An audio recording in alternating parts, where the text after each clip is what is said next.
Welcome again बच्चों हमने अपने फिजिकल स्पेक्ट्रोस्कोपी के लास्ट लेक्चर के अंदर हम उसका बेसिक्स किया था। हम लोगों ने वहाँ पर बोर ओपेनहेमर अप्रोक्सीमेशन किया, फिर हमने डिग्री ऑफ फ्रीडम देखे, उसके बाद law of equipartition of energy, उसका यूज एंड उसका लिमिटेशन देखा था।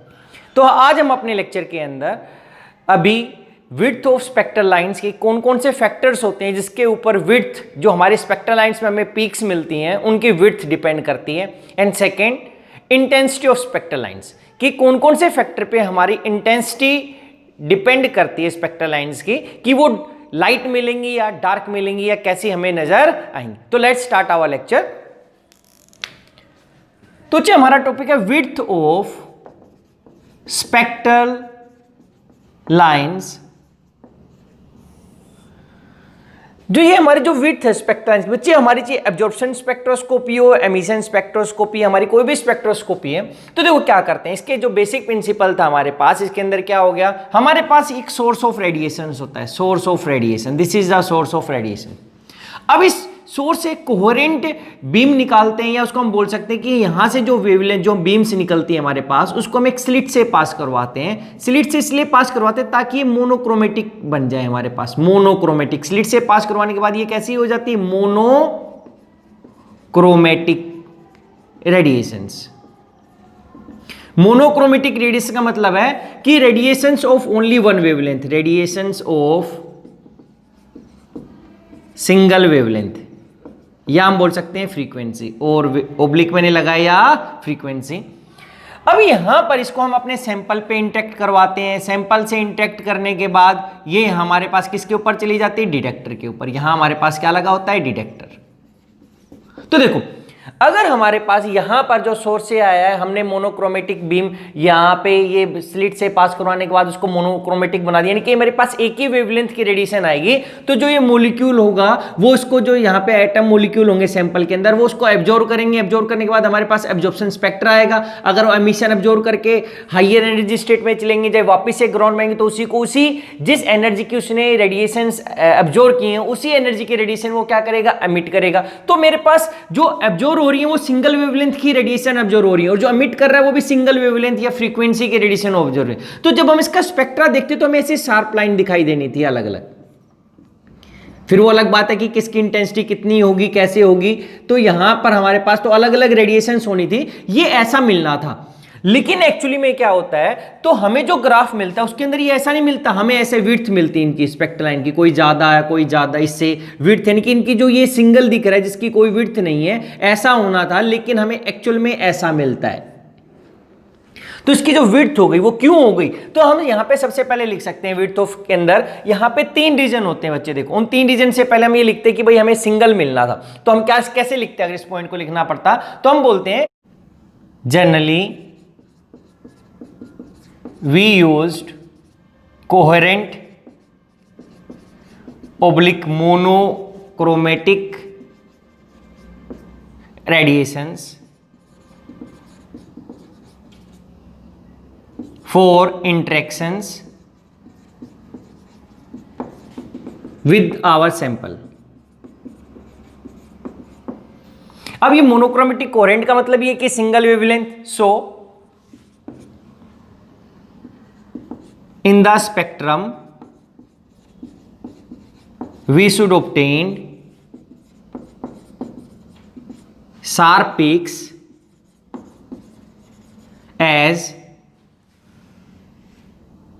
a single wavelength or frequency radiations are being absorbed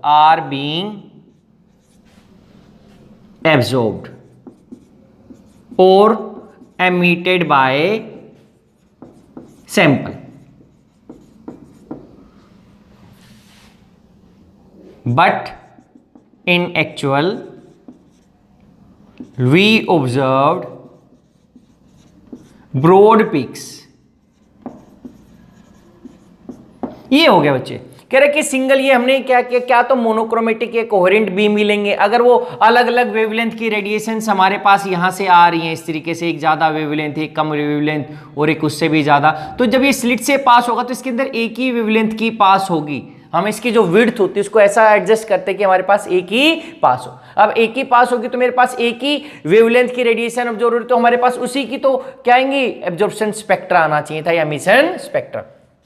तो अब इसके ऊपर 3 फैक्टर्स होते हैं, तो जो हम बोल सकते हैं factors affecting, now factors affecting width of spectral lines. तो यहां पे विड्थ ऑफ स्पेक्ट्रल लाइंस या स्पेक्ट्रल लाइंस लिख सकते हैं। तो सबसे पहले हमारे पास जो फैक्टर आता है वो आता है विड्थ ऑफ स्लिट, ओब्लिक में लिख सकता हूं नैरो स्लिट, कि जो हम स्लिट यूज कर रहे हैं इसकी विड्थ कितनी होगी। सेकंड जो हमारे पास आता है हम यहां पे बोलते हैं collision broadening, collision broadening. Third हमारे पास आता है डोपलर इफेक्ट या डोपलर ब्रोडनिंग। इफेक्ट की जगह आप लिख सकते थे ब्रोडनिंग। फिर हमारे पास लास्ट आता है life time broadening, oblique Heisenberg uncertainty broadening.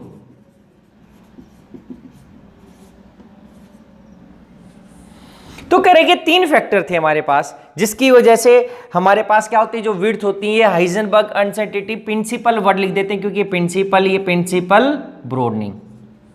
कह रहे 4 फैक्टर हमारे पास जिसकी वजह से ऐसा होता है। तो अब हम एक एक को एक्सप्लेन करते हैं कि जो विड्थ ऑफ स्लिट या नैरो स्लिट का क्या मीनिंग है। देखो हम सबसे पहले फर्स्ट को इसी को एक्सप्लेन करते हैं, यहीं पे कर देते हैं। हमने क्या किया बच्चे, जो हम विड्थ लेते हैं हम ऐसे ही इसको एडजस्ट करते हैं। हमारे पास सोर्स है, अगर हमारे पास वो कोहेरेंट बीम नहीं आई है यानी कि डिफरेंट वेवलेंथ की आई हैं, तो कह रहे हैं कि यहां पर देखो हम एक्सप्लेन करते हैं इसको, फिर अभी नेक्स्ट लिखेंगे कैसे, कि हमारे पास ये सोर्स था, इस सोर्स से हम लोगों ने इसकी विड्थ, ये विड्थ थी हमारे पास, ये सोर्स से हमारे पास रेडिएशन आई, देखो ये अलग अलग, ये वेवलेंथ ऐसी थी, फिर ये एक और ऐसी आ गई, फिर ये ऐसी आ गई, फिर ये ऐसी आ गई। हमने अलग अलग वेवलेंथ की रेडिएशन आई, हमने एक स्लिट से पास करवाया और हम इसकी विड्थ को एडजस्ट करते ताकि एक सिंगल वेवलेंथ फ्रीक्वेंसी या वेवलेंथ की रेडिएशंस पास हो इससे। जब ये इससे सारे के सारे आएंगे तो हमारे पास कह रहे हैं एक ही होंगी, लेकिन हमारी एक लिमिटेशन है इसको नैरो करने के लिए। तो कह रहे जब हम इसको कितना भी नैरो क्यों ना कर लें, कह रहे कि ये वेवलेंथ एक वेवलेंथ ही सिंगल पास ना होके उससे थोड़ी सी कम एनर्जी और उससे थोड़ी सी ज्यादा एनर्जी वाली भी रेडिएशंस क्या हो जाती है पास। तो जो एक रेडिएशन होगी जिसकी इससे स्लाइटली क्या होगी, कम होगी, कौन सी, ऐसे हमारे पास थोड़ी सी स्लाइटली कम एनर्जी की होगी एक, और एक इससे क्या होगी, ज्यादा एनर्जी की होगी। तो कह रहे कि इस this is the main radiation, main wavelength और फ्रीक्वेंसी रेडिएशन है जो पास करवाना चाहते हैं, जिसके अकॉर्डिंग हमने विड्थ को एडजस्ट किया है। But we have our limit to adjust width of, क्या बोल दिया, स्लिट। सो नॉर्मली या generally a range of radiations, a range of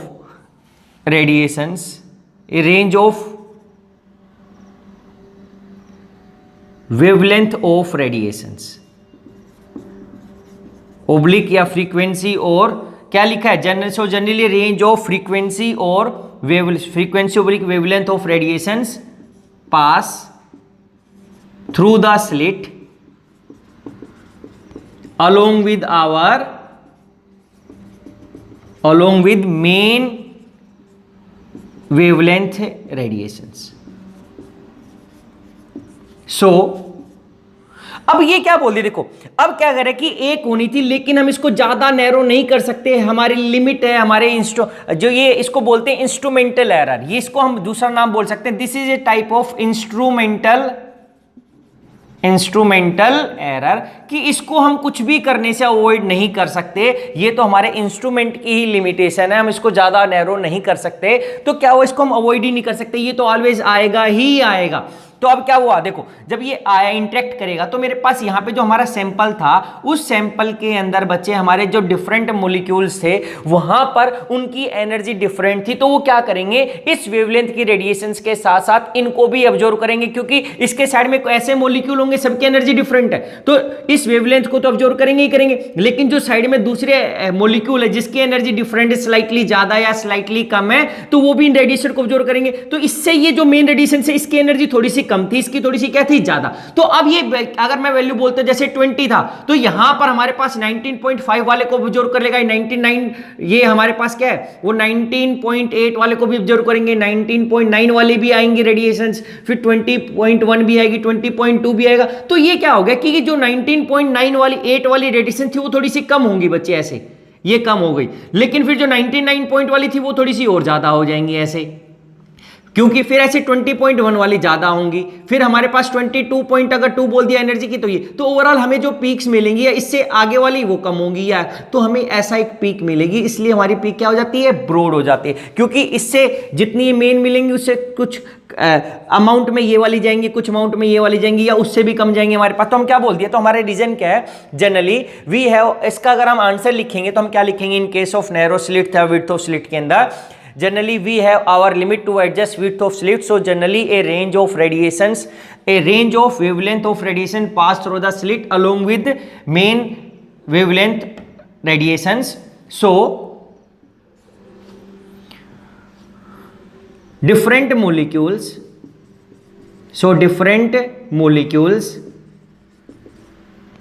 having different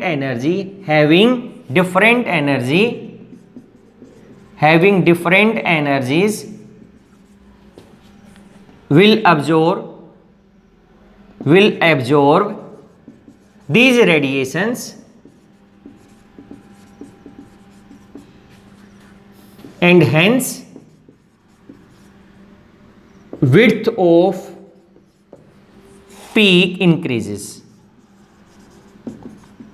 ये क्या बोला, so different molecules having different energy. तो हमें पता है कि हमारे पास Maxwell Boltzmann distribution of energy का ग्राफ होता है, उसमें बोलता है कि अगर हमारे पास सैंपल में हमें पता है कि अगर एक मोल सैंपल उसमें 6 एवोगैड्रो नंबर ऑफ एटम और मॉलिक्यूल है, तो हम ये क्लासिकल में भी पढ़ चुके हैं कि सभी की एनर्जी सेम नहीं होती है, अगर वहां पे जितने भी एटम्स और मॉलिक्यूल होंगे तो एक पर्टिकुलर टेम्परेचर पे भी सभी की एनर्जी सेम नहीं होगी। और ये किसने बताया था, this is given by, and ये क्या बताया था, and different molecules having different energy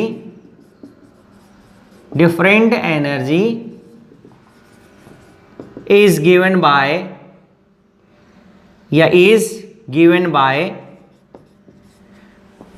Maxwell Boltzmann distribution of energy.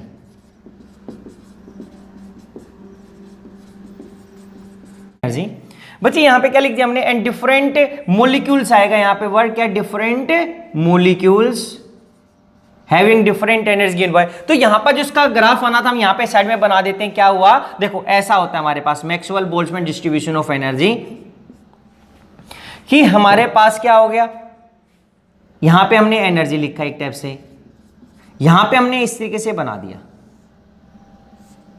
यहां पे क्या लिख दिया, नंबर ऑफ मॉलिक्यूल्स। तो हुआ क्या, देखो अगर एनर्जी इस साइड मैंने बोल दिया इंक्रीज हो रही है मेरे पास, तो जो नंबर ऑफ मॉलिक्यूल्स है कम एनर्जी के वो भी कम है और ज्यादा एनर्जी के वो भी कम है, तो यहां पर ये दे दिए कि इस एनर्जी के मॉलिक्यूल्स क्या हो गए, सबसे ज्यादा हो गए। तो यहां पे कह रहा है कि लोअर एनर्जी से लेके हाई एनर्जी तक सभी टाइप के मॉलिक्यूल्स मिलते हैं। तो अब हमारे पास अगर अलग अलग एनर्जी की रेडिएशंस गई तो वो ऑब्जर्व हो जाएंगी और हमारे पास क्या आ जाएगी, जो विड्थ होगी वो इंक्रीज हो जाएगी। तो ये फर्स्ट फैक्टर था जिसको हम बोलते हैं विड्थ ऑफ स्लिट या narrow slit.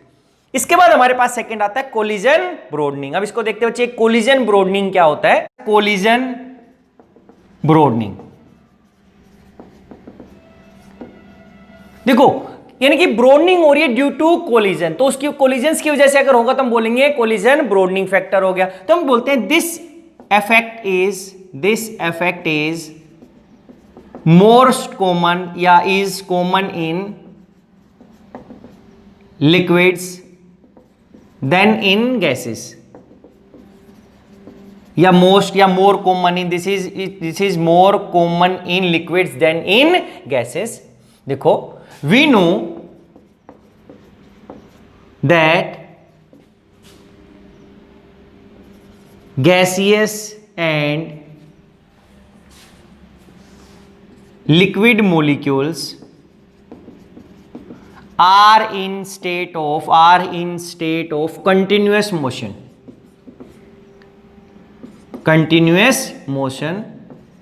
so there is collision between them as well as with the walls of container.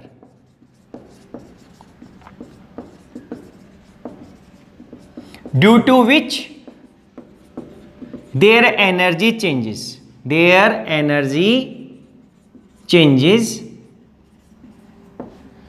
क्या बोल दिया कि अगर मेरे पास दो मॉलिक्यूल थे, सेम स्पीड के हैं हमारे पास, अगर उनकी स्ट्राइक कोलिजन हो जाएगी तो एक की एनर्जी इंक्रीज हो जाएगी, एक की डिक्रीज हो जाएगी। तो हम ऐसे बोलते कि कह रहे कि अगर जो मॉलिक्यूल्स मूव कर रहे हैं हमारे पास, यहाँ पे अगर हमने कोई कंटेनर बनाया गैसियस, तो अब गैसियस में क्यों करते हैं? क्योंकि गैसियस और लिक्विड्स में हमने क्या लिखा? मोर कॉमन इन लिक्विड्स। क्यों? क्योंकि लिक्विड्स के अंदर अगर ये लिक्विड है बच्चे, तो इसके एटम पास पास में होंगे, क्योंकि यहाँ पे जो inter electronic force of attraction होंगे वो ज्यादा होंगे, तो यहाँ पर इनके बीच में कोलिजन ज्यादा होंगे। लेकिन अगर हमने गैस का बात कर दी, तो गैस के अंदर ये दूर दूर होते हैं एटम हमारे पास, तो यहां पे जो कोलिजन्स होते हैं वो कम होते हैं, तो यहां पे ज्यादा कोलिजन्स होते हैं, मोर कोलिजन्स। लिक्विड में क्या होते हैं? More collision. क्यों होते हैं? Due to greater inter electronic attractions. कि यहां पे जो अट्रैक्शंस, फोर्स ऑफ अट्रैक्शन होते हैं वो ज्यादा होते हैं गैसेस के रिस्पेक्ट में, तो ज्यादा कोलिजन। जब ज्यादा कोलिजन होगी तो क्या हो गया? देखो यहां पे हमने लिख दिया, वाल्स के साथ होगा तो उनकी जो एनर्जी होगी मॉलिक्यूल्स की क्या हो जाएगी? चेंजेस। अगर वो एनर्जी चेंजेस होगी तो क्या बोलेंगे? So they will absorb, so the molecules will absorb radiations, या रीजन लिख देते हैं एनर्जी चेंजेस ड्यू टू, या हम रीजन लिखते तो क्या लिखते हैं? Due to inter molecular attractions या इंटर इलेक्ट्रॉनिक इंटरेक्शन। तो रीजन लिख देते हैं यहां पे, energy changes due to inter electronic interactions या इंटरमोलिकुलर फोर्स ऑफ अट्रैक्शंस। फिर हम लिखेंगे सो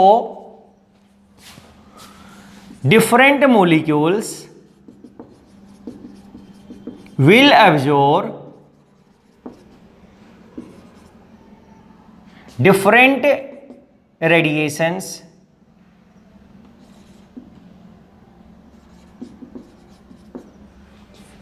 of slightly higher or lower frequency of radiations along with the main frequency of radiations that are coming through the slit। देखो क्या बच्चे, क्या इसका भी रीजन वही हो गया, कह रहे कि ये कोलिजन तो हो रहे हैं, कोलिजन्स की वजह से इनकी एनर्जी चेंज होगी, एक की ज्यादा हो जाएगी, एक की कम, फिर दूसरे के बीच में कोलिजन हो रहा है, तो पहले सभी की एनर्जी सेम नहीं हो सकती, जो सभी की वेलोसिटी सेम नहीं होगी, वेलोसिटी सेम नहीं होगी तो हम काइनेटिक एनर्जी बोलते हैं हाफ mv², तो उनकी स्पीड अलग अलग होगी तो उनकी एनर्जी भी डिफरेंट होगी, तो कह रहे कि सभी की सेम ना होकर कुछ की ज्यादा कुछ की कम हो जाएगी। तो अब यहां पर हो गया तो क्या बोल दिया कि वो अब्जॉर्ब करेंगे radiations of slightly higher wavelength वाली भी रेडिएशन और लोअर भी। कौन सी? जो मेन फ्रीक्वेंसी रेडिएशन है उसके साथ साथ हमारी स्लिट के थ्रू आ रही है, as a result of which width of spectral line increases। ये बच्चे हमने रीजन लिखना था हमारे पास कोलिजन ब्रॉडनिंग के अंदर, हम दिखा सकते थे एज, फिर लिख देंगे this effect is common in liquid as this effect is more common in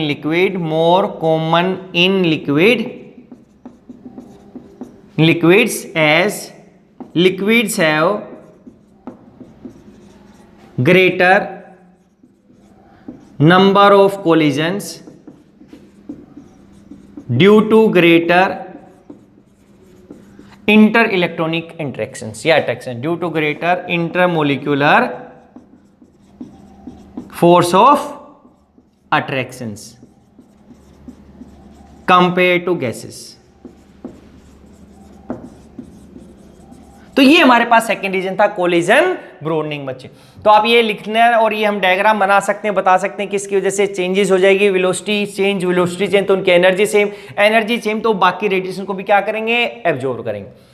फिर हमारे पास थर्ड फैक्टर आता है हमारे पास, जो हमने बोला था यहां पर, वो है हमारे पास डोपलर ब्रोडनिंग।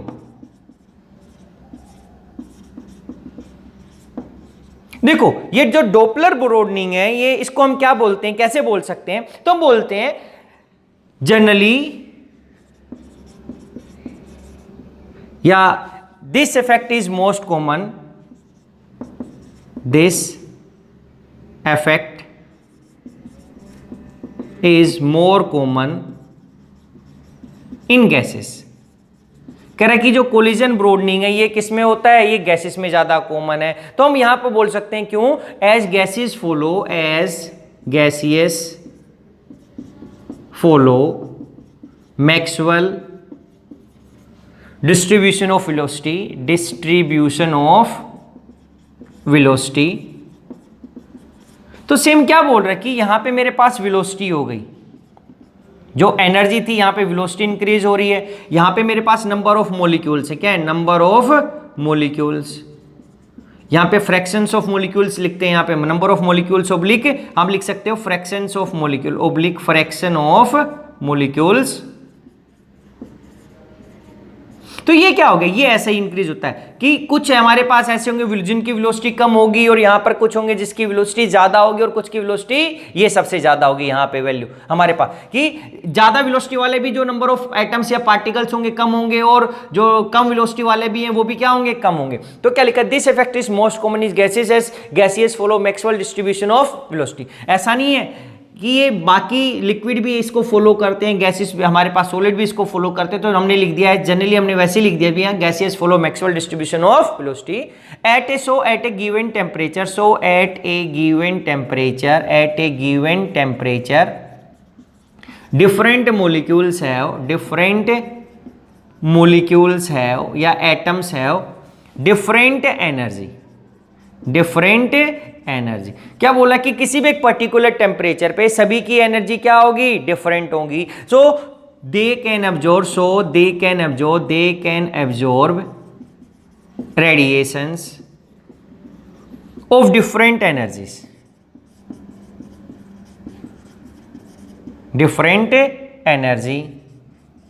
या हम बोल सकते हैं frequency along with main frequency radiations. भाई नैरो स्लिट की वजह से जो आ रही वही अब्जॉर्ब होंगी, उसी की वजह से होगा। तो अब क्या हो गया, देखो ये लिखा। तो अब ये डोपलर ब्रोडनिंग क्या होता है, देखो बच्चे, कि हमारे पास जो गैसियस मॉलिक्यूल थे उसमें कोलिजन्स की वजह से तो उसकी एनर्जी चेंज नहीं हुई है।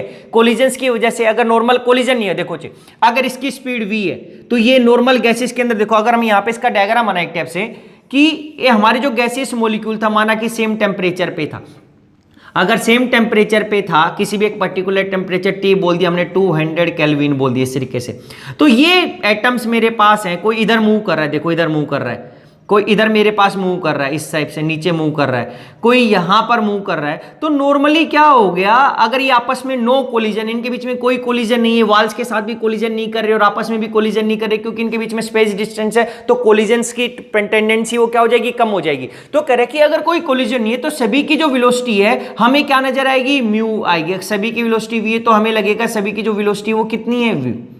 अगर v है तो मैं काइनेटिक एनर्जी निकालूंगा तो हाफ mv², इसका मतलब सभी की जो एनर्जी होगी वो भी क्या होगी, सेम होगी। अगर कोलिजन हुआ तो किसी की एनर्जी इंक्रीज हो जाएगी, किसी की डिक्रीज हो जाएगी। लेकिन बोल रहा है कि डोपलर ब्रोडनिंग की वजह से बेशक से सभी की वेलोसिटी v है, लेकिन फिर भी क्या उनकी एनर्जी डिफरेंट हो जाएगी। कैसे बच्चे, देखो हम समझते हैं एक एग्जांपल से।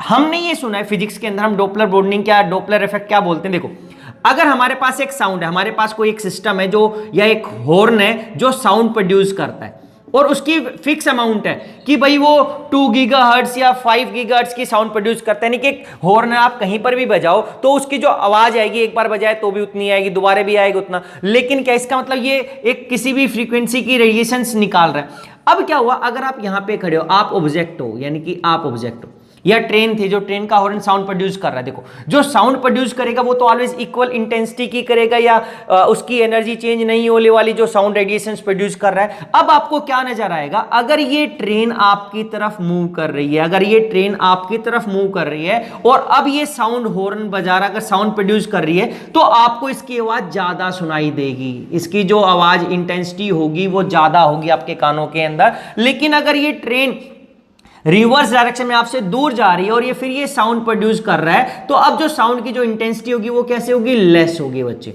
आपको कम सुनाई देगी आवाज। पहले ज्यादा सुनाई दे रही थी, कम। अगर वो वहीं पे स्टैंडिंग है, अगर ट्रेन कैसी है वहां पे स्टैंडिंग है, अगर वो मूव नहीं कर रही है, वो स्टैंडिंग या स्टेशनरी है, तो आपको नॉर्मल दिखाई, जो आवाज सुनाई देनी थी वैसी उतनी ही दिखाई दी। आपका डिस्टेंस अगर बोल दीजिए कि भाई 1/2 किलोमीटर का है, तो आप ची वो हॉर्न एक बार बजाए, 2 बार या 3 बार, आपको उसकी सेम अमाउंट आवाज सुनाई देगी। लेकिन अगर वो आपकी तरफ आने लग गई, जैसे जैसे आपकी तरफ आएगी उसके हॉर्न की जो आपकी आवाज होगी आपको ज्यादा सुनाई देने लगी। जैसे आपके पास 100 मीटर पे आएगी आपको बहुत ज्यादा सुनाई देगी, लेकिन अगर आपसे दूर जाने लगी 2, 3, 5 किलोमीटर तो आपको बिल्कुल ही कम सुनाई देगी। तो इसी की वजह से क्या बोलते हैं कि उसकी जो यहां पे है, तो अब हमारे जो गैसियस मॉलिक्यूल थे बच्चे, देखो हमारा सबसे पहले क्या लिया था हम लोगों ने, सोर्स लिया था। सोर्स से क्या आई थी, रेडिएशंस आई थी। देखो इधर देखते हैं एक बार, ये हमारा सोर्स था, इस सोर्स से रेडिएशंस आई, हमने स्लिट से पास करवाया। इस स्लिट से पास करवाने के बाद हमारे पास एक मेन तो आई, उसके साथ साथ 1-2 छोटी और आ गई, एक की एनर्जी कम, एक की एनर्जी ज्यादा। इस तरीके से हमारे पास ये, इस तरीके से ऐसा बोल सकते हैं, एक की थोड़ी सी ज्यादा एनर्जी, एक की कम। अब हुआ क्या, ये तीनों दिखा देते हैं। एक ये मेन फ्रीक्वेंसी रेडिएशन थी, एक इससे ज्यादा एनर्जी की और एक इससे कम एनर्जी की।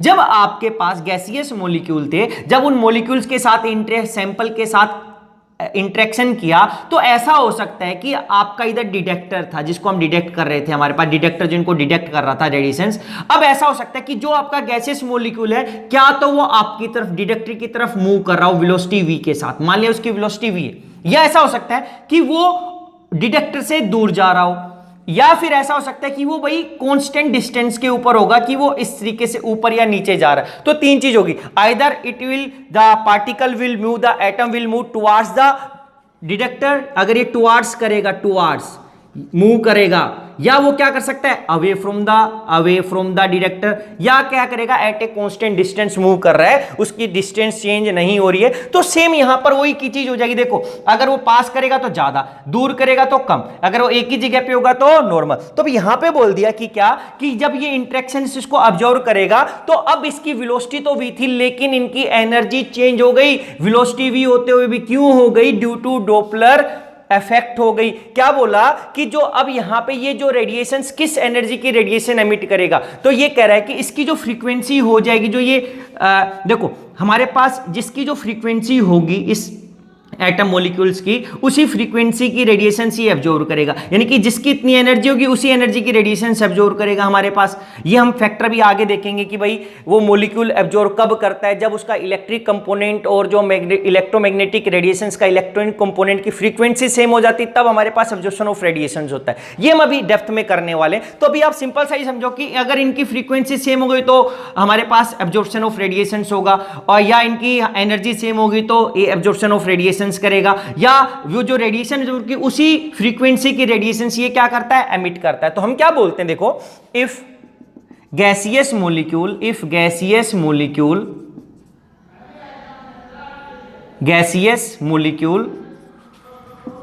Move with velocity v, move with A velocity v towards the detector, and mu naught be the intensity of, mu be the frequency of incident radiations की हमारी जो मेन इंसिडेंट है ये म्यू वाली थी, ये म्यू नोट वाली भी थी। देखो ये क्या थी, म्यू नोट वाली, ये म्यू नोट वाली थी इंसिडेंट, म्यू नोट ये एनर्जी की। Then if then it will absorb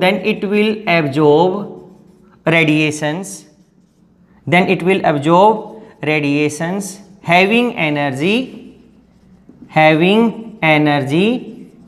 greater than, it will absorb radiation having frequency लिख देते हैं, having frequency greater than V0, greater than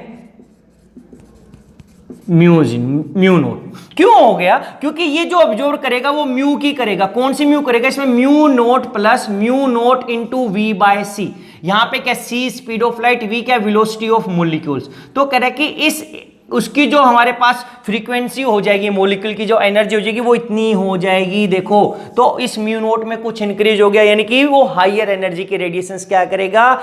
absorb करेगा।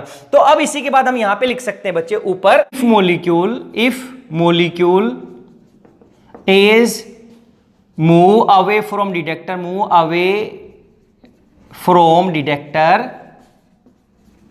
then it will absorb radiations having frequency less than mu naught। क्यों? क्योंकि हमारी mu क्या हो जाएगी? अब ये किस फ्रीक्वेंसी की रेडिएशन ऑब्जर्व करेगा? यानी कि रेडिएशन ऑब्जर्व बाय मॉलिक्यूल क्या? Mu naught minus mu naught into V by सी।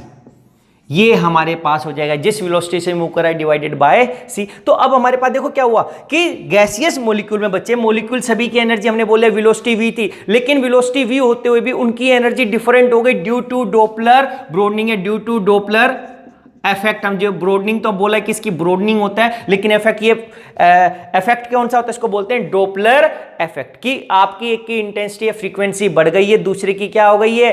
कम हो गई है। तो अब therefore as a result different molecules, ये हमने लिख ही दिया है। So different molecules will absorb energy, will absorb radiations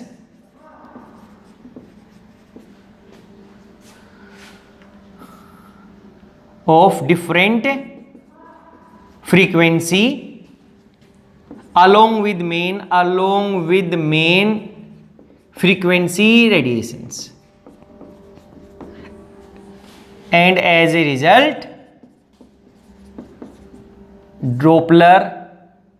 a result Doppler broadening occurs। यहां हम बोल देंगे as a result width of spectral lines increases. तो बच्चे हमारे पास ये थर्ड इफेक्ट था जिसको हम बोलते हैं डॉपलर इफेक्ट ब्रोडनिंग।